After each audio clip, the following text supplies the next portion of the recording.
Syederalun, petugas Satpol PP dan WH Banda Aceh dibantu TNI Polri melakukan penertiban pasar ilegal di kawasan Ulele, Banda Aceh, Jumat 3 September. Puluhan petugas mendatangi lapak pasar ilegal di Jalan Sultan Iskandar Muda, Ulele, tepatnya di Gampung Cot Lam Keueuh.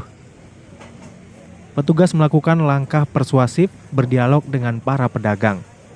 Karena tidak mengantongi izin, akhirnya semua pedagang sepakat untuk menutup lapak dagangannya. Kepala Satpol PP dan WH Banda Aceh, Ardiansyah, mengatakan pasar yang berada di pinggir jalan itu bisa dikategorikan ilegal karena sudah beroperasi sekitar 2 minggu lalu tapi tidak mengantongi izin dari Pemko Banda Aceh. Itu belum apa lorong dalam mobil.